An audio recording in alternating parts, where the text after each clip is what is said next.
It's my first video after a long hiatus working on the house. I haven't touched it in about 9 months, 10 months.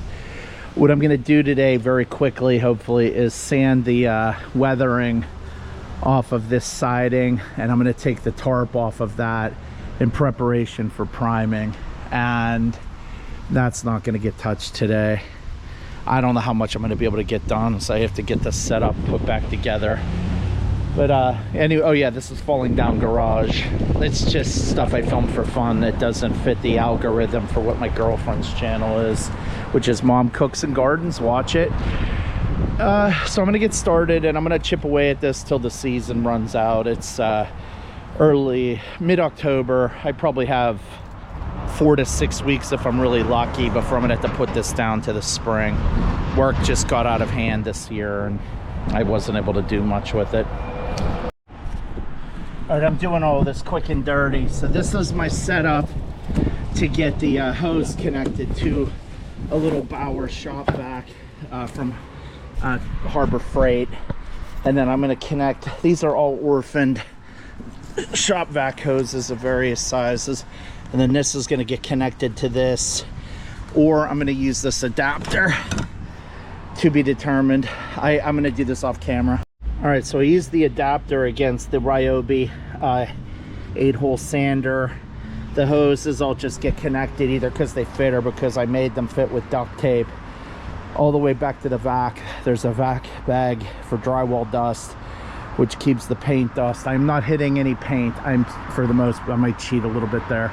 For the most part, this is to just cover exposed wood to get it primed and painted before the season ends. Some of this stuff's gonna end up getting ripped off because of the splits. I'm just trying to clean it up. This is part of a restoration.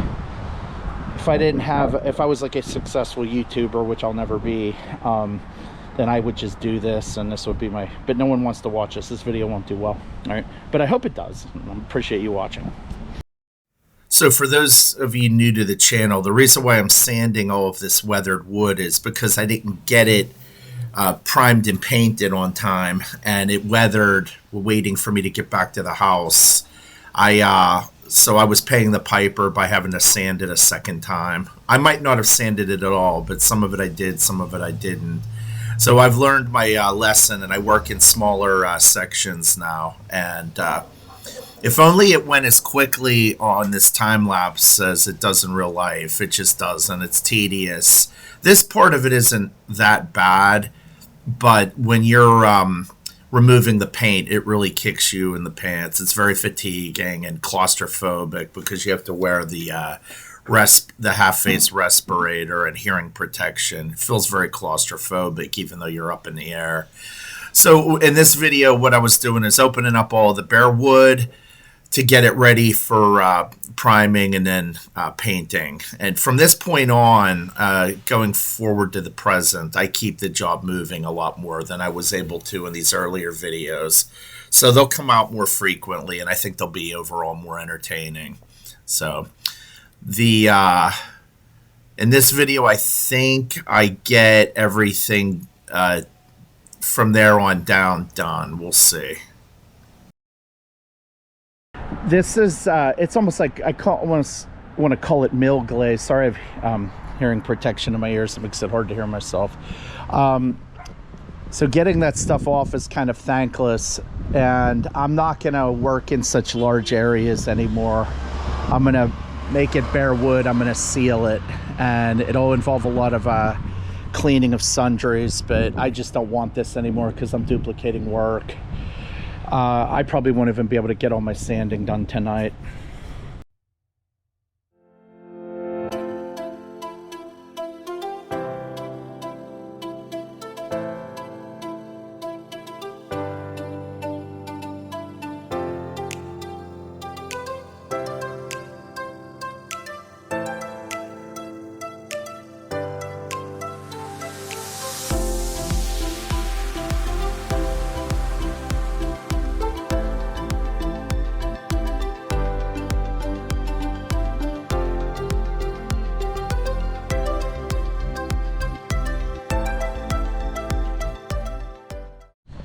It's starting to get dark, but it's not actually that late. What time is it? Hold on. It is 6:30 approximately. I could work a little bit longer. I'm gonna get some lighting, and I need a 6-foot step ladder.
All right, so if you get over here and you look on the underside, you can still see some remnants of paint. I'm going to do that tomorrow, where I'll actually drop out and knock that stuff off with the pole scraper.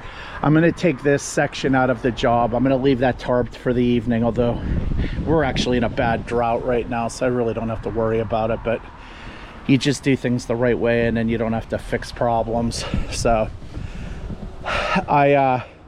I'm gonna get that glaze weathering off the boards. I have to stop calling it mill glazing.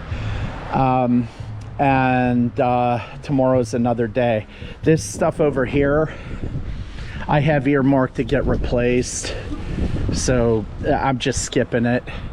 And these, the previous owners put vinyl windows in instead of the original windows. The historic board slapped them, and they put these are actually wooden windows, but they're not glazed, you know, they're not with the glaze and putty and all that stuff that kind of like. So this trim is the original trim, but I have to do some fake believe where I'm gonna have like, they're gonna be like pork chops, or like Oklahoma or Oklahoma in reverse, whatever. And they're gonna bridge over and then stop. They had just filled the gap with brick molding, and when I went in front of the historic board, they were making fun of it, for lack of a better way to put it. And I told them I'm aware and I will fix it, and I backed my mouth up. So I'm gonna just paint around that for now, and I'll pluck that out, make templates, and then I'll replace it one opening at a time until I figure out if there's some sort of a consistency. It's gonna be kind of tedious, but at least the cuts are gonna be on the back side. I'm gonna prime it on all 6 sides so the bugs don't get to it. I'm kind of obsessed with that. All right, I'll be back. I gotta change batteries. Okay, so I'm gonna move my setup between the pole apple trees. My girlfriend's gonna cut these down. They're spending too much energy getting blight and going up. She's gonna prune them down and probably delta dust them to death so that we actually could get some yield out of them.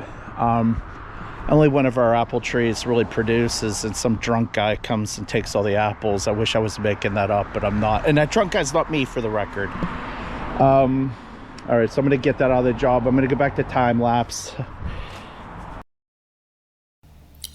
This footage is kind of hard to save. I might as well have been wearing camouflage while doing this because of the trees. So anyways, I am compressing it to just match this audio. But I continued to sand until I took all of the weathering off the wood in this section so that I could get it to the next step and eventually prime it.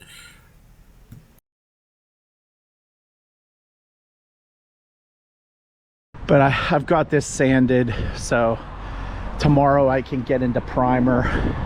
What's behind the tarp shouldn't need sanded because it's never been weathered, ideally.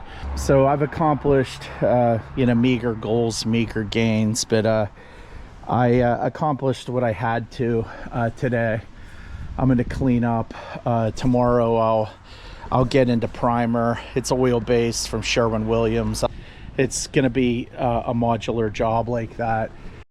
Hi, welcome back to Falling Down Garage. I'm filming this in my office because it's very loud outside. My neighbor's putting up a wall, so they're cutting concrete block. It's loud. So the first thing I'm going to do after I drop out is I'm going to get my, not pole scraper, P-O-L-E, but P-U-L-L scraper. I might be using the Sandvik.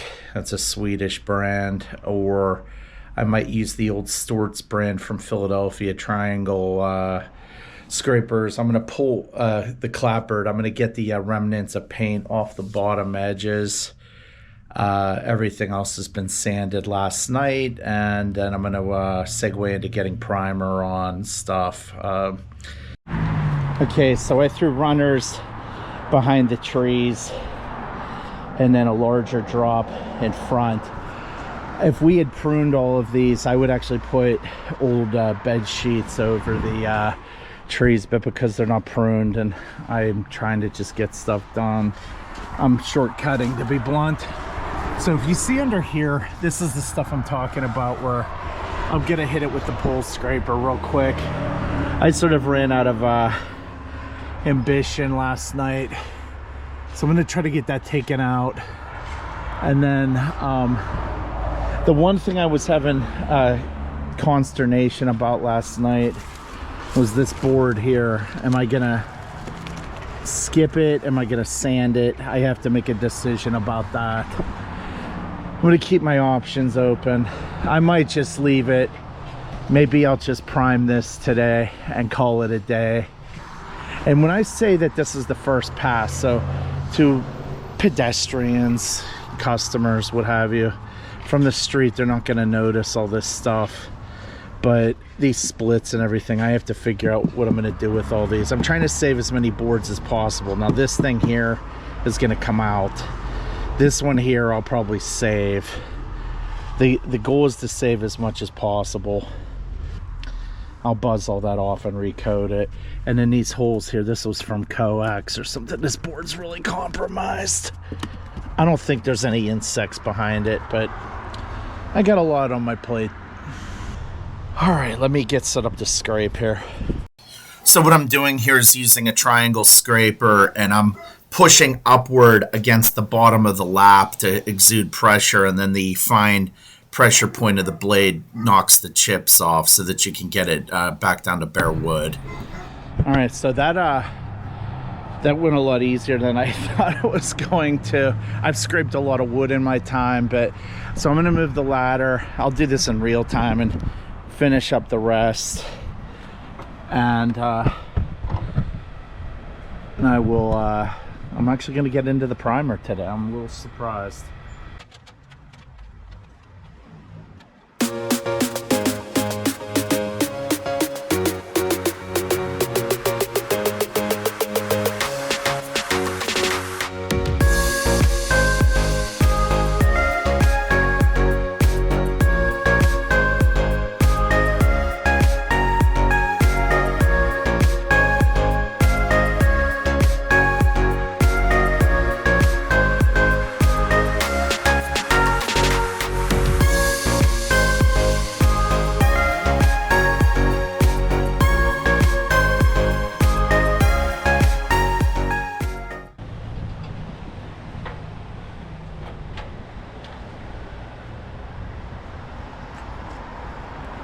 I'm going to show you something real quick.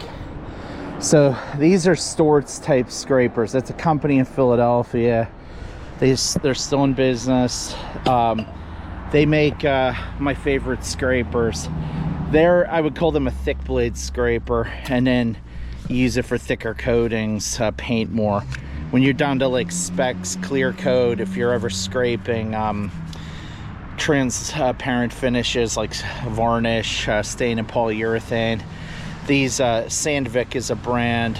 There's another brand that Home Depot used to carry these. Now I think they carry Warner, these type of blades, and they work pretty well too, but they don't work as well on paint. You can screw into the back side of these and put a pole on, but that's not the right way to do it. You're not going to get very good results, because you're not going to be able to exert perpendicular pressure to the surface. So what I have to do right now is I have to hurry up and get this mixed and then poured into my cut bucket. And whenever you're working with a cut bucket, always use a painter's hook. Even if you're holding the bucket in your hand. My mentor Roger Simon, God rest his soul, it's something he taught me, just do it. It might annoy you, but there's going to be one day where you lose your grip on the bucket and that hook will catch your hand, and you can thank Roger when that happens. All right, I'll be right back. This was shot in time-lapse by accident, but what I'm showing here is that the primer skimmed over, and I show you how you use a stir stick to get the skim off and then what you do after. All right, I don't know if you caught that before. I had a skin over the bulk of that gallon there, and I got it out with the I cut it out from the perimeter with the stir stick, and then I poured in that which remains in here. This stuff is a little thicker than normal. I'm gonna put a little splash of thinner in it. I'm talking a splash here. I'll do it on camera. That's probably too much. It just lets it flow a little bit. All right, I gotta have a pod hook on here. And I'm gonna film this from the ladder. I have an A-frame. A little bit back, these are just garden variety whiz rollers, or that Whiz is like a Q-tip name, product name.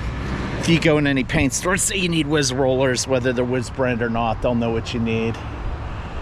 Oh boy, that siding's looking a little extra gappy where that stupid wire comes in from the pole. Not in love with that. I'll deal with that. First get it coated, then we can tack everything down. You're always picking your poison when you're doing this stuff. A little bit on the boring side, so I'm going to put you on time lapse. It always feels so good to get into the primer because you can see light at the end of the tunnel with what you're walking on. Whenever you're sanding or scraping or anything else, it just feels like an endless task. But when you're putting coatings on, you can feel it going somewhere. So I always enjoy putting primer on because you know the next step is going to be paint no matter what. So it's pretty cool. All right, so it's I might hit that with a second coat, wet over wet. I'm gonna go get my other ladders, and then I'm gonna come in behind under this one and move this one over the window. I'm gonna take that out of the job. I'll be right back. All right, so I got my lights set up, and I'm going to be kind of jumping from ladder to ladder, and I still have my wet edge, so I want to keep it moving. I got some drips. All right, time lapse, here we come.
Okay, so it's taken the primer pretty well. This stuff's a little thicker than normal. I'm going to see what time it is, and I'm considering taking that tarp off. But if I take it off, then I've got to get a primer on all that. I think I have enough time. It's not actually dark out yet. Just so you know, though, I'm not going above where the tarp is. And there's going to be that vertical piece. That's where the original house ended, if you're wondering. It probably wasn't this tall. It was probably a one-story house. And then they tripled it. They went back one, and then they went back again, and then they doubled the width of it. It's a cool house. It's a Frankenstein house. Those gaps drive me crazy. I got to do some soul searching on that. And if you look in the paint coating over here, if you're up on the house, you can see it almost looks like you painted it and then bugs got into it. And that might be what happened, or what I think happened is the coating stayed soft, and then stuff, it looks like mosquitoes kind of got into it and then got stuck in the coating, and that probably happened in the summertime. I could be wrong. The old houses, you don't own them, they own you.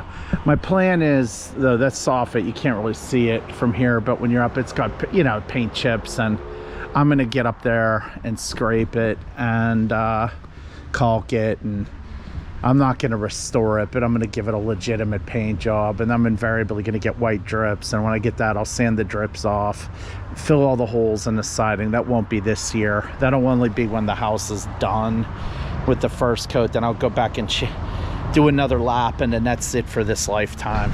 So it's my last best chance to do all this stuff. I'm in my 50s. Technically, I probably shouldn't be up on a ladder anymore. I'll do it here, but I won't do it for other people.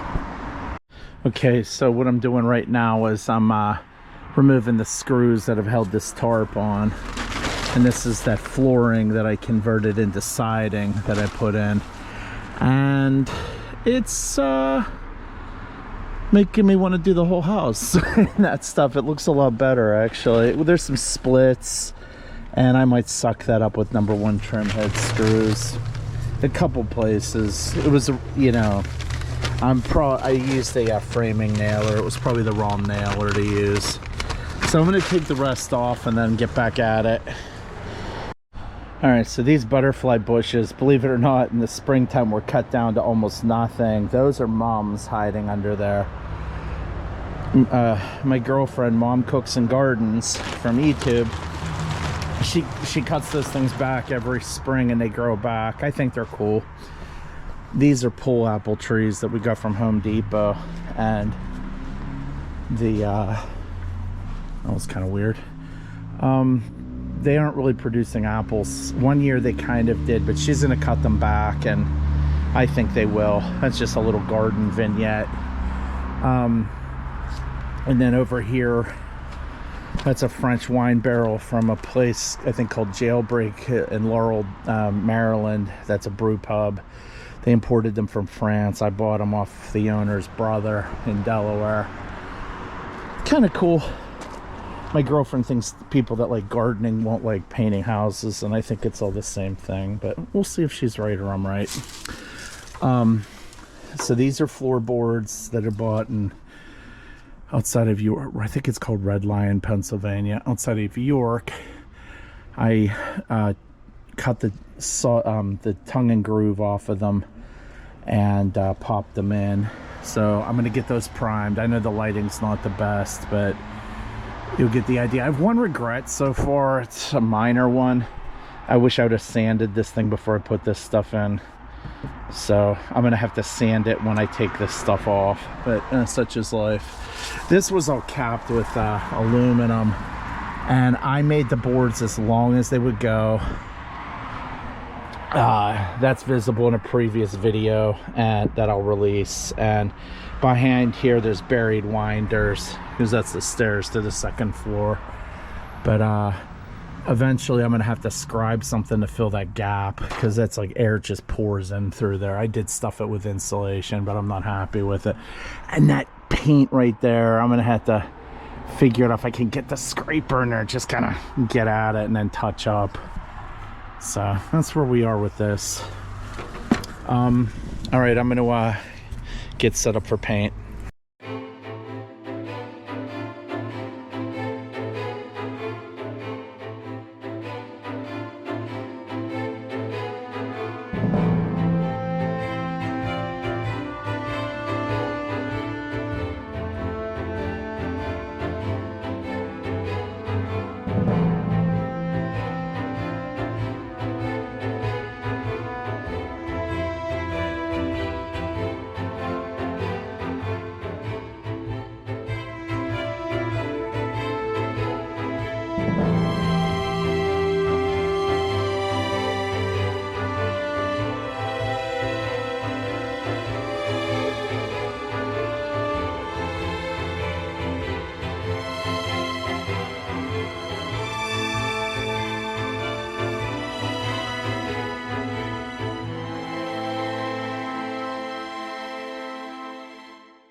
I could quit right here for the evening.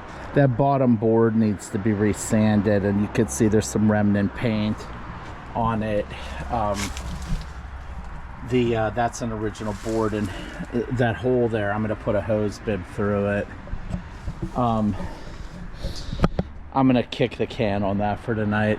But what I am gonna do is I'm gonna go chase my tail and put a second coat on everything, and then I will knock off. I'm not gonna film that, but something I was thinking about when I was working is, if you have an old house and all this kind of work needs to be done, you're gonna get ridicule from friends, neighbors, acquaintances, family members, and you have to just sort of internalize all the nasty things you want to say to them, because you can do this, but you have to be the kind of person that's willing to be all in on something and, you know, sacrifice social opportunities, that sort of thing. And everybody puts vinyl siding on houses now, and for most people that's the right thing to do. But I work in the insurance industry, and I see what happens to that kind of stuff when bad things happen, and it's garbage. You know, I talk out of both sides of my mouth a lot, but this, if I had a bad storm come through, might need to fix some things, but you know, the whole house doesn't need to be re-sided. It's just better. It's why it's more expensive. So no judgment if you have vinyl siding, but I live in a historic district and it's not for me, so I have to hit this end grain. Boom, boom, boom. Oh, I got some drips to deal with there too. I'll do that off camera, so I'll jump back in and show you the finished results. This is a lot of repetition. I'm gonna mix in other videos of the garage, hence the name of the channel, and me playing around with my vehicles to kind of keep things interesting. But the house is the elephant in the room here, so I'll be back. All right, so checking in. That's still on first coat, and as it dries you start to see a lot of bleed. There'll probably be some tannin bleed that I might have to touch up. You can see some holidays there on the cracks. Over here, I know the lighting sucks. There is less than stellar. From the cable over, that's all been one coated, and I'm going to start with the 20 and reach in and go. You kind of think in terms of your wingspan, so I have the ladder sit there. I'm going to work right to left, work right to left, right to left, right to left, from the cable over to the end of its expanse. Then I'll hit that section there, there's two little boards, the one above the window and then the one course above that. And then I'm gonna segue over to this, and then it's time to go night night. These windows have algae on them, which drives me crazy, and that's because the idiots that put these windows in, they painted You never take bare wood and go straight with latex. It will not last. The water molecules in latex paint are larger than the wood grain on the microscopic level. So you always use a solvent-based primer, oil-based rather, on bare wood. And, you know, VOC laws be damned. You gotta do it, or you end up with this garbage. These windows are like, it's 2024. I don't think these windows are 8 years old, and they look like hot garbage. And it's because they weren't done right. And the paint on this clapboard, no, this is here, over here. They painted, this is on its second coat of paint, but they went bare latex on this clapboard. It's taper sawn, and very thin, not very good wood. And you know, it's given up the ghost already with the paint. The stuff that I do, well, you know, I'm in my 50s. I hope to live for a long time, but it's not going to be peeling off. And you know, if you do things the right way, they hold up. Paints have never been better. And you know, oil-based primers, they're hard to find. They're worth the effort. Now, Zinsser Cover Stain, I'm a huge fan of it. It's very versatile, but it dries too fast for my taste for bare siding. If you're doing like a small spot prime, I have a couple gallons of it on hand. You can use it, but the Sherwin product, it stays wet a lot longer, and once it's dry, it's no longer penetrating, and that's the key, is it's got to penetrate into the wood grain. Exterior oil-based wood primer, it's not an A100 product. That's the creme de la creme, and it'll hold up. All right, so I'm going to take the bottom section of this out of the job from the 6-footer. Then I'm going to segue to the 20, take that small section out there. The toys kind of on the shelf. Toys are 16-foot ladders. Roger called them toys. I don't know. And then I'm going to take the 6, set it up as an A-frame ladder, and I'm going to take that out of the job. Then I'm DUN done. All right. This started to become work. So I took that out of the job. I've got to run downhill with this, and then I can call it a day. And it's tacky. Oh yeah, it's definitely tacky. That's because it's a dew point right now. Even though it's an oil-based product, the water somehow affects it. You can see I gotta hit that. So even though Roger taught me to use the largest tool first, it's better to pitch backwards and cut in, because there's no drips despite all the flaws in this.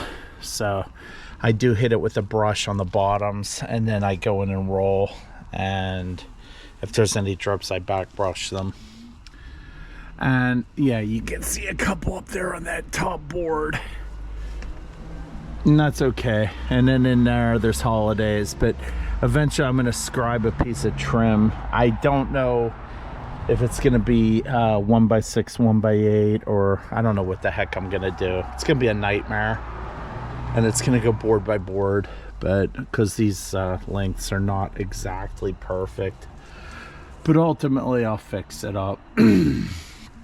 Sorry, I've been around people that are sick. I probably have something or other, strep or God knows what. COVID number 6, or who knows. Okay, so everything's been 2-coated. It's pretty much completely opaque. I'm happy. There's some gaps, but I'll hit that with the paint. So anyways, we're complete for the evening. Goals accomplished, and we'll be back at this pretty soon. Like and subscribe for more. Thanks.